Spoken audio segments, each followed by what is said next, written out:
Together for our enormous, wonderful press conference today. Let's start off with Kevin Feige, Daniel Bruhl, Anthony Mackie, Paul Rudd, Jeremy Renner, Anthony Russo, Joe Russo, Elizabeth Olsen, Sebastian Stan, Chris Evans, Robert Downey Jr, Paul Bettany, and Emily Van Camp. Down in the front. Right. I'm literally...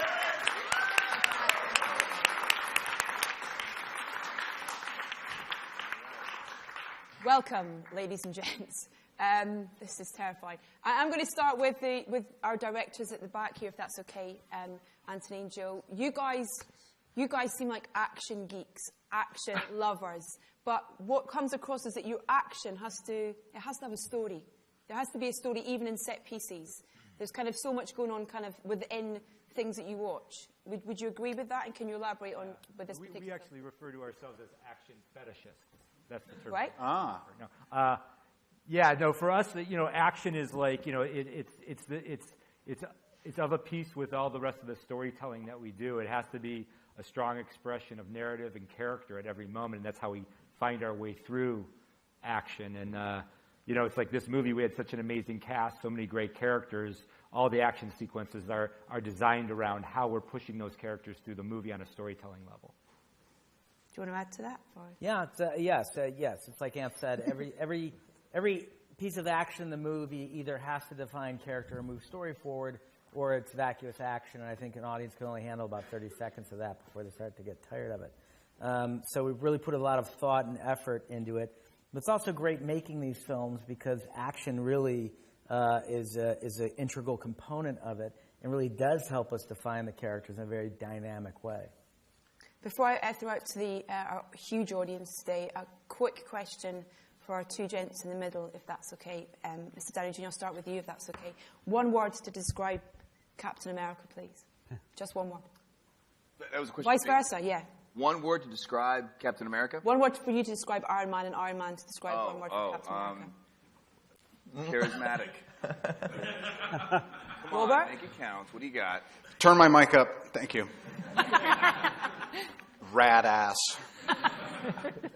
And on that note, let's open the questions up to our audience. And we're going to head to Joe in the front row, who is from a wonderful organisation called Into Film, who's going to have the first question. Joe.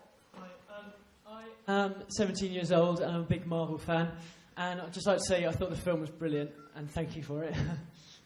My question is for Robert Downey Jr. You spend a fair bit of time in the film out of costume or as a civilian. What difference does this make in maintaining your superhero persona? Well, I mean, I remember from the beginning trying to establish all the Marvel characters. I mean, for the most part, is, how do you humanize them or make them relatable? You know what I mean? And I can only relate to someone so often when they're all gussied up. So I figure, but it was a great opportunity. I'm not really here yet, and there's a lot of people here. Can you just all turn around for about a half an hour until I'm back in my body? Excellent question, by the way. What was it? And just next to Joe. Joe, if you want to pass the mic there, that'd be great. Thank you. Hi there. My name's Chris. So Civil War is possibly one of the most political superhero movies that's kind of ever happened. And it focuses on quite a few real-world issues, as well as kind of just things within the world of the superhero world. But of course, we live in a pretty complicated world ourselves. I mean, the question's, I suppose, mainly for Kevin, but anyone else who has an opinion, feel free to chime in. I mean, if you could choose one superhero to be in our world to try and help our problems, what would it be? In real life? Yeah. What superhero? I got to tell you, that's a great question. Thank you. We usually get, what's your favorite superpower? What superpower do you want? And that's not a good question. Oh, it's coming. Gosh, which superhero in real life to help us? That's a tough one. It is a tough one. Tough. It's a tough one. It's not that tough. I mean, the vision. Is that the right answer? I'm just saying. The British one. He's omnipotent and he can pick up the hammer. I mean, come on. But when he talks, everybody turns off their hearing aids. So everybody wants to. I think if there were leaders that had, such morals as both Tony and Cap, we'd be in a pretty good place. No, I don't like that answer. I want a real answer, Kevin. He said one. I nominate Hawkeye because he retires every 10 minutes. He understands how stressful it is. That's so stressful. So stressful. I'm going to a barbecue. Okay, next question in the second row. If you want to pan the mic just behind you, that'd be great. Thanks. Hello there. Film's amazing, by the way. My kids loved it. This is a question from my 8-year-old son, Con, for Captain America and Iron Man. The film is about Captain America and Iron Man falling out, yeah? Have you two ever fallen out over something silly on set, and what was it about? Oh, God, no. Not at all. That's one of the best things about these movies. They really somehow manufacture an environment that I can't imagine arguing with any person on this set. And, listen, sometimes that happens on film sets. And for some reason, when you step on a Marvel film set, it's like summer camp. It really is. Like, you can't even construct a world where there would be some sort of friction. And even as they grow the universe, every new person they add to the fray, no one ever is out of place. They always fit right in and feel like they've been there for years. Speak for yourself. Shut up. Here's all I want to say. When my son Exton started wearing entirely Captain America PJs and hats and everything, I felt a natural resentment building up. But being a consummate professional, I didn't bring it into the workplace. Gentleman in the front row here, please. We've got one microphone, really? Hello. Yep, it's on. This is for Emily. Emily, hello. My name's Mark. Do you think your character is looking forward to a further romance with Steve Rogers, or does your character think it's a little bit icky because he had the hots for your auntie? All right. That was the first British question we've gotten. Thank you. Well, in the comic books, they actually went on to have a very interesting, complicated love affair. So that was something I loved about, when I was doing the research for Sharon. But I don't know how far we'll go with that. We'll see, I suppose. I mean, it helps that it's like the great aunt. It's not, there's like one generation removed, I guess. I get it. Some people think it's weird. A little icky. It's a little icky. Sure. A little icky. Deal with it. Emily, was it great to see your character, kind of get in and get dirty with this in terms of get involved in the action in this? Yeah, it was so fun. I mean, Sharon's a badass in the comic books. It was nice to be able to kind of play with that a little bit, and these movies are great fun to make. So happy to be a part of it. Right, next question. Let's go to the lady there with the awesome hair. Hi.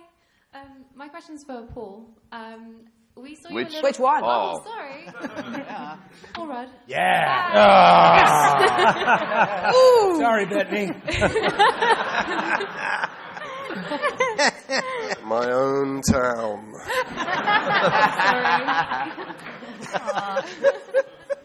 Awkward. Mr. Rudd. What's the goddamn question? For Paul Rudd. Yes, Paul Rudd. We saw you a little bit with Falcon in Ant-Man, and I was obviously wondering, this is your first time with everyone, and I wonder if there was a bit of a sort of initiation or anything like that to sort of get you sort of part of the group. Was there any sort of horrible challenges or anything? Yeah, no, everybody was very nice and very welcoming, and it was a bit surreal to see everybody in their suits, and no, it was a very welcoming feeling. This reference will just drop like a lead balloon, but I felt a little bit like Cousin Oliver coming along and joining the rest of the Brady Bunch. All right. Thank you very much. That's real good stuff. Bettany, would you like to comment on that comment? Yeah, why don't you two just get a room, Why don't you marry her, Paul? Jesus. Paul, there's a couple of scenes in particular that feel, I don't know if it's right or not, but it felt like it was, I don't know, it felt like a real injection of your humour in those scenes in terms of the script and stuff. Were you allowed much freedom with ad-libbing and improvising and things like that, or was it very much stick to the script?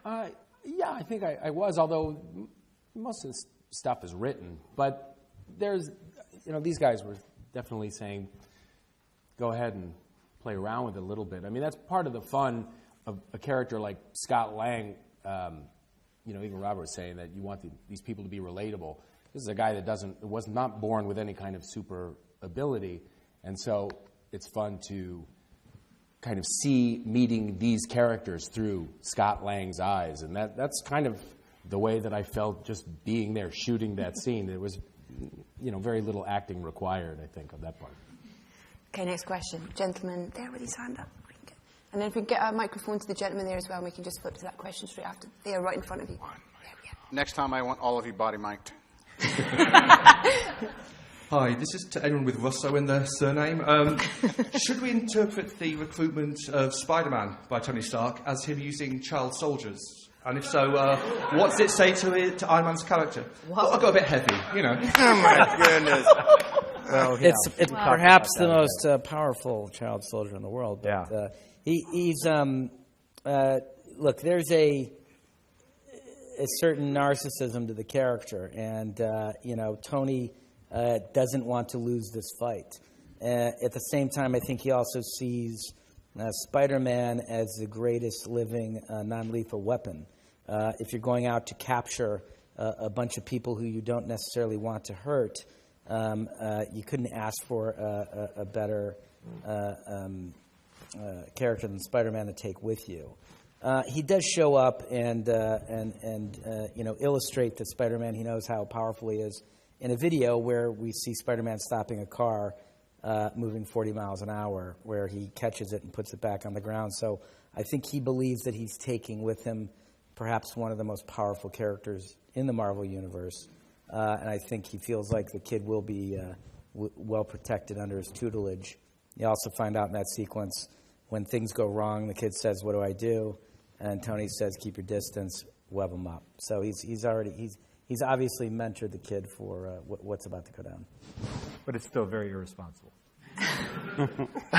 Robert, can you talk a little bit about working with Tom? Because that scene in particular, where you arrive at his house and in his bedroom and stuff, it's wonderful. And just about how you first met Tom and what that meeting was like, and him being cast. Well, now that 2 out of 3 Spider-Men are English, I really got to talk Maguire off the ledge now. But Mr. Holland, anyone who experienced him, he's not a work in progress. I mean, he's really something else. And I think by the way folks reacted to this, I mean, it's always, it's like a new anyone, I think he really came on with a bang, and there's a lot of excitement about seeing what'll happen when he kind of holds his own, But did anyone dislike Holland, or are we all okay with him? We'll talk about it later. Yeah. We'll post something if there's any dissension. I think the gentleman's got a microphone over there.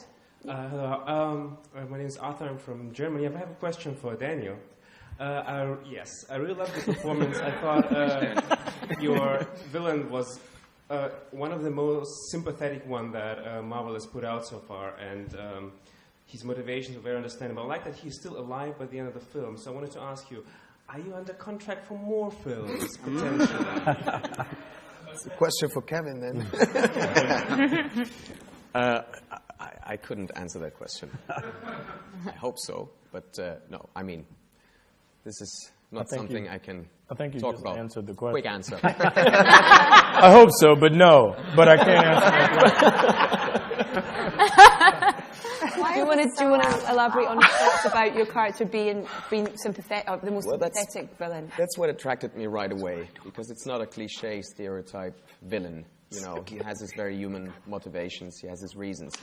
So that gives the character, depth and makes him ambivalent. Okay. Next question, please. Got a microphone there? There we go. A question for Elizabeth and Emily. When you're on set with this much testosterone, do you kind of dig your heels in and go really girly, or do you just throw in the towel and become blokified? Blokify. I rather just hold my own without having to be extra girly or blokify. Yeah. Nice. I think just like hanging as yourself is good. I thought I almost made it, by the way, without having to say anything. No chance. That's why I'm here. And Emily, the same for you? Yeah, no. I mean, it's a lot of dudes. I will say that. But yeah, everyone's great. It's a really good environment. I don't think there's any girlifying or blokifying going on. Do they kind of watch their language when they're around you? No. I mean, I'm still trying to work on watching my own language. Yeah, exactly. They're not 8, by the way, as well. I have no idea where you are either. I'm just scanning. Elizabeth, can I ask you about one thing that I love about this is the pairings of the relationships, whether those are, the allies or indeed the kind of conflicts that you have between all the Marvel kind of superheroes. And for you and Paul's character in particular, there's this wonderful kind of play, off each other. Was that fun to work with Paul in person? For the first, and we'll talk to you in a second, Paul, if that's okay about it. Paul, can you just hold on 1 second? But yeah, working on that kind of pairing and the relationship, particularly with Vision. I think it's something that that fans have wanted, but we're just trying to root it into something that's like more pure of a friend and a companion, because we have to make up like what, like I am made from, I'm not a mutant, I'm made from his stone basically, and so we have that in common, and to use that as a thread that roots our relationship, I think is really important and grounding in a way. Paul? Bettany? What she said. Could Paul Rudd take this one? I think they're both they're joined by the fact that neither of them know the extent of their powers, and that's terrifying, but also unites them. And for you, being there as a physical being, how much fun was that for the entirety of the film? Oh, it was hot. Thank you for asking. Was it makeup? It wasn't a mask. It wasn't kind of you can just put it on you, but it was. It's makeup that they then they continue on with computer-generated stuff. So I'm wondering why I'm in the movie. Why is this so loud? What are you? Every time I laugh, I'm blowing up my mic. Oh, Jesus! Thanks. Do you want a handheld? Shall I give you a handheld and you can stop? No, it's fine. I'll just talk like that. Okay, whisper. Do you want to finish the answer to that? Oh, I was. Thank you. Okay. Gentleman in the checked shirt, please. Can we get a microphone to him, please? And then if someone over this way can put their hand up, and we'll get a microphone to you as well. Lady in the pink top, I think. Yeah. Hello, thanks. I haven't actually seen the film yet, so no spoilers, please. This is a question for Anthony and Jeremy. As the guys who have the lacking of superpowers but a whole lot of weaponry at your side, how do you feel your characters contribute to the overall war that's less than civil? A lot of leg workouts. I have it in my contract that I have 2 behind shots twice in the movie. So, thighs and quads, man. Thighs and quads. It's almost like he answered a different question. Got to give them what they want, baby, Can't have a tree without the trunk, you know what I'm saying? Aren't quads and thighs the same thing? Yeah. No. It's 2 different muscles. Okay. 2 different muscles on either side of your leg. Your hamstrings in the back. Leads down. Yes, but they are on your thighs. They are on. Yeah. So quads and thighs. No. Your thighs are here. Your quad is the front You don't mean muscle. glutes and Last question. Would you like Men's to feel health? my quad? Anyone here from Men's Health? Renner, we can help a brother out. I love you guys. Do you want to add to that, sir? Nope. About okay. my butt? No. We'll move on to the next question. Lady with the microphone there. Hi, Tina from The Sun. It's one for Robert and for Chris. Has the emergence of the Justice League made Where is the it Avengers happening up from? their game? Oh, there. Here, sorry. Sorry, the question was, has the emergence of the Justice League made the Avengers up their game? Well, I don't think anyone up here, makes movies based on what other people are doing. I think, for the most part, we're kind of doing what we do because it's it's because we do it really well. We do. It's true. I shouldn't say we. It really is the Marvel, the higher ups who've somehow figured out this formula of good movies. Listen, when they get a Bucky, we'll start talking. I was just about to ask you a question, Sebastian. Oh, good. I was hoping that...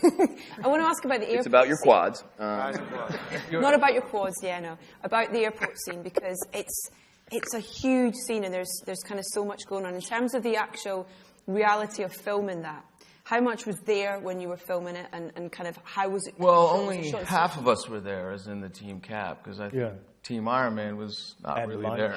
Hanging out. But, thanks, Chris. You're welcome, dude. No, we shot it over 5 months, so it was... That one scene? Yeah, it was sort of chopped up in different bits. And most of the time, it's like what Anthony likes to describe, acting with a tennis ball. Because you're just, there with your imagination and the green screen. The relationship between you and Cap, it's, sorry, spoiler. Maybe close your ears for a second. Anyone else has not seen it? I haven't seen it. Okay. Me neither. When Steve loses Peggy, he's his only connection to his previous life. He's the thing that he wants to hold dear, which is a real kind of tenderness to this, kind of superhero film, really, which you guys just play. Was that something you kind of, sort of talked about in terms of that relationship, what it would have been like in the past, and bringing it to now? Yeah, that's one of the best parts of the movie, in my opinion, that I think you have these guys who, they shared a battlefield together. I think any guy has been in war will tell you that once you actually risk your life and have seen war with someone else, that's your brother for life. And they were brothers even before that. And then given the fact they both have gone through such trauma, Cap, they've each lost, and Bucky more so than me, things were taken from him. But as a result, we both kind of have even more of a connection and more of a bond, and we are the only remaining thing, especially, I don't want to, no spoilers, the last remaining chapter, the last remaining elements of a previous life. So it really kind of transcends that kind of family dynamic that we've, built in the Avengers, where you see a guy like Cap who typically does what people need, and in this movie he does kind of what he wants. And he prioritizes his personal ties over the needs of the masses. And it's all because of this kind of brotherhood foundation they've built. Right, thank you. Gentleman here with a question, and then if we can get a microphone over there as well. There. It's a question for Robert on behalf of the male members of the cast, and for Elizabeth on behalf of the female members of the cast. How do you see the characters progressing through the movies, and how much of that evolution is down to you as actors, as opposed to what's on the page? I don't really want to talk for anyone else. Oh, I don't mind. Here's all I want to say. Feige and I were out to dinner last night, and you'd have thought they'd dosed our bubby water. We were looking back at the last 10 years and all the kind of little miracles and the blood, sweat, and tears that had to happen to keep developing all these characters, and we just got kind of like, not in a self-aggrandizing way, but just kind of giddy and kind of super, super grateful at how things have gotten. But as far as the people who really have to hash it all out, I mean, you have to talk to Kevin and the team. I want to say, because I generally give no credit to writers, and I'll try not to do this again, that Marcus and McFeely did an exceptional job on this, which was a really tall order. There, I said it. Lady down the front there. And then we'll get who on this side? Hello. I don't really mind who answers this, but I just wanted to know, did everyone end up on the team they wanted to be on? Or did they get the script and go, Iron Man, boo? I did kind of want to be on Team Iron Man. He said it. He said it. I knew he'd say it. There's a similar question actually come in from, we're streaming online, and we've had a question come in on social media from Phoebe, who wants to know, if you could switch powers with another Avenger, which one would it be? Oof, that's a good one. I mean, switching powers, I'd take Vision. Not switching makeup. It's a real nightmare. But the ability alone, yeah, you can't beat Vision. He has an Infinity Stone in his head. I don't know how you top that. Paul, would you want to swap with anyone or just stay who you are? Yeah, I'm okay where I am. Okay. Thank you very much. Yeah, you know. Yeah. I mean, it might be nice to be Iron Man now and again, you know. But I'm pretty good where I am, thank you. Jeremy?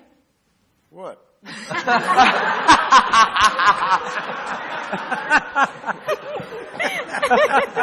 okay, I'm sorry, I don't want to give you a hard time. I've grew up watching Spider-Man as a kid. Spider-Man? Yeah, I've always loved Spider-Man as a kid. So I'll do this on you. Get out of here. Great. Stuck. Okay, next question. Gentleman's got a microphone over there. Get out of here. Go on. Ask your question. This question's for Robert. So obviously in the other Avengers films you're kind of cuddly and nice to everyone. Yeah. But in this one you're kind of not. Where are you? Yeah. So what do you prefer? Being like horrible to Steve or not? Acting wise, obviously. I mean, it really just depends on what's the narrative of the movie. As you can see, I'm a worker amongst workers, and I like getting in where I fit in. In any movie where I can spend weekends with Renner, he's Lord of the Underworld. This is Pluto back here. He's going to get you home in one piece, but you're actually finally going to have a good time. Next question. We've got a microphone here as well. Go for it. This is for Kevin. When are we going to get our Falcon Bucky road trip movie? Wow. Yeah. That's a good idea. Well, we're shooting a Weekend at Bernie's spinoff. Yeah. With the three of Jeremy's us. the dead guy. Jeremy. I'll be Bernie. Renner at Bucky's. Weekend at Bucky's. That's what we're doing. Weekend at Bucky's. Kevin, I want to ask you about the kind of the additional characters that are brought into this. You know, we see new characters kind of coming in to join the teams. How do you know when, in the process of putting that idea together, and who was coming in, and where they were going to be? How did you work that out? Is it kind of like a chessboard? Is it? No. The chessboard on this movie was who sided with who. To your earlier question, and there were a lot of characters that went back and forth for a while before we landed on the makeup of the team. But in terms of the addition of Tom Holland as Spider-Man and Chadwick Boseman, who couldn't be here today, but who is unbelievably awesome as Black Panther, it came from the story. We didn't sit down and go, okay, we want to introduce these characters because we want to make more movies, and how do we wedge them in? It was, we are telling Civil War, we have Cap's side, we have Tony's side, and we wanted to bring in somebody who wasn't aligned with either side. And Black Panther in the comics is great because he doesn't really give a shit about either of the other sides. He has his own agenda. And it was, I don't know, a quarter of the way through the development process where we thought this would be the time to bring in Panther. Great. Next question, please. Gentleman over there, please. We get a mic. And is there anyone on this side as well? Put your hand up. Okay. And the gentleman there, if we can get a mic to him for the next question, please. I have a question for Kevin, Joe, and Anthony. What are Nick Fury and Maria Hill doing during the events of Civil War? You'll find out soon. That's the answer. There is story around where they are, but it's story that's coming down the road. Future movies. So unfair. Okay. There you go. You got a microphone. Go for it. Yeah, this question for Kevin. I was just wondering, how early in the whole MCU process did Civil War come about? Was it, pre-Phase 1? Was it after Winter Soldier? When was it actually a reality for you? Well, it was before the MCU even existed. In the early days of, I think we were even just beginning to dream about maybe becoming our studio and getting financing. Was about a little over 10 years ago, which is when Civil War was published. And it was an amazing comic series, and I remember reading it, every month when it came out, and thinking it would probably be impossible, but wouldn't it be cool someday to do this? And it wasn't until about 2.5 years ago, that we thought, now is the time. We've assembled enough players that we could do it now. Can I ask a question from me? How do you decide who Stan's going to be? Who's Stan Lee? How do you, in each film, who decides where he's going to pop up? And It varies. Sometimes the idea comes about very early and is incorporated into the script, and sometimes, based on his schedule or where he is willing to travel, it comes about sort of later in the process. On Guardians of the Galaxy, it was shot later, and I think this one was shot during production, but I don't remember when the idea came up for this one. It was in the draft, I think. It was in the draft, yeah. Exactly, yeah. Yeah, usually we comb through when the script is done and try to find a spot for Stan. Yeah. Go ahead. Next question. There's a lady at the back in a blue shirt. If we can get you a microphone, and anyone else on this side, raise your hand if you have a question. I'll get a mic. You've had one. You can, if there's time, you can have another one. But the gentleman behind with the glasses, thanks. Hi. This is sorry, hello. It's a question for Chris Evans. So this time around, like the Marvel universe has really like stepped it up. So like, what were your initial thoughts when you first read the script for Civil War? It was exciting. You know, I mean, a lot of it rested on Downey's shoulders, whether or not that he would be willing to do this, you know, and you know right away that when you bring Downey into the equation, the movie is going to, you know, it's going to have a certain level of awareness and it's going to have a certain level of charisma. He that's what he comes with, and it was exciting. It was exciting to think that you could kind of, you knew what it meant as a jump off. You knew what that meant, because obviously the Civil War and the comic books incorporate so many characters, and at the end of the movie, you know, Marvel has this great history of never leaving you completely satisfied. You kind of anticipate the next chapter, and this would obviously leave the entire MCU in a little bit of disarray, which is exciting because that's only going to be more rich for the next Avengers film. So for me, I was thrilled. I mean, shit, I'll take all the help I can get. Gentleman there, question? Hi, this is a question for Chris again. Where are you? There you are. Hey. Yeah, following the film last week, a lot of my friends who saw it at the same time, one of the things they were talking about was that scene where you pull down a helicopter. Oh, right. The shape of your arms, in particular. So, a little bit of bicep. How much CG is involved, and was it more than the giant? How what? What was it? How hard is it to look like that? I missed it again. How hard is it to look like that? Oh. I don't think it was. Kevin, did you? No, that's all. Those are real?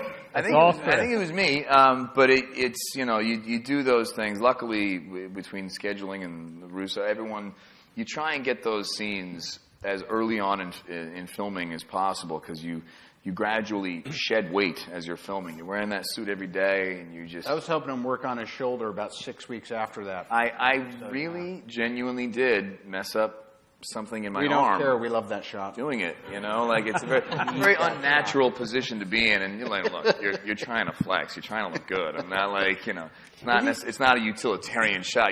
It's really just trying to look good. Yeah, come on in. Go on, Paul. Go on. What do you want? I was going to say, you really were holding back a helicopter, too. It was on a rig, clearly, but the first take we did, you know, the rig, it didn't go far enough, and so you're kind of just, you look silly almost, and you say, guys, can we get it so it actually extends to the point where you really are trying to hold something? And they did, and you really do. All of a sudden, you are trying to hold something. It may not be a helicopter, but regardless, it did something, and that's true. There were many days that I would come into Downey's trailer, and he has all these amazing contraptions. He's like, well, I was going to say another comic book character. We don't want to bring DC into this stuff. But he has all these amazing toys, and he really had all these little, you know, stickers and weird things and like electromedicine. Whatever it is. And it actually was great. It's a mess again, though, I will say. I'll mention this. I remember the day we shot that scene, there was a miscommunication with the costume department, and Chris came to set to start the scene in a jacket. And Joe and I were like, no. Everyone was like, no. It would have been a different scene. Yeah. In a jacket. You look on-set physio, Mr. Downey Jr. I like that. Yep. Side project. Yeah, that's nice of you, Robert. Thanks, Jeremy. Rubbing down Chris, that's sweet. A little digital stimulation never hurt anybody. That's how much we really all love each other. Get along. Gentleman there with the beard for a question, and then at the back. I have a question. Is there an intermission in this press conference?